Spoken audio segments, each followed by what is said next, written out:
Les fils et filles de la province Logoué-Maritime ont massivement effectué le déplacement ici à la foire municipale de Port-Gentil pour écouter le message du président de la République porté par la délégation conduite par Jean Ping à la suite des tensions intercommunautaires qui mettent à mal le vivre ensemble dans la ville de Sable depuis quelque temps.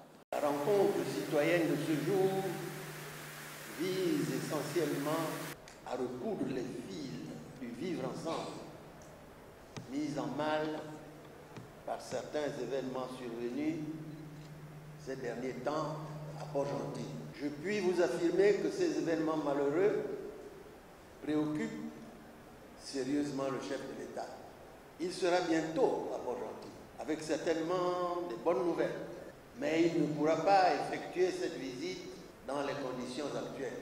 Voilà pourquoi il m'a expressément demandé de venir à Port-Gentil pour permettre aux Port-Gentillais dans leur ensemble, afin que de se ressaisir, afin que la sérénité et la concorde reviennent dans cette ville qu'il affectionne beaucoup, pour y avoir été chaleureusement accueilli et pour avoir vécu une bonne partie de sa scolarité ici.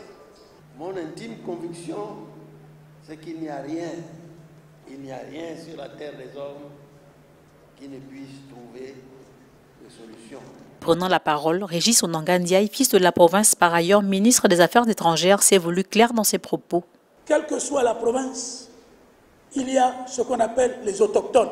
Et il y a ce qu'on appelle nos frères et sœurs gabonais venus résider à Port-Gentil pour différentes raisons, et dans le Logoué-Maritime. Les autochtones sont là, oui, mais ils ne sont pas seuls. Il y a les autres. Et ensemble, nous avons un devoir, c'est de partager notre bon vivre ensemble. Il n'y a et il n'y aura aucune raison, de par la loi et de par les principes et les valeurs qui nous habitent, que ce bon vivre ensemble soit menacé d'aucune façon que ce soit. Je souhaite que cela soit retenu et c'est le message du président. Tout le monde doit vivre ensemble dans le Logoué-Maritime et dans Port-Gentil, mais chacun à sa place. Un message qui n'a pas eu un écho favorable chez les mairies qui se sont soustraits de cette rencontre citoyenne avant son terme.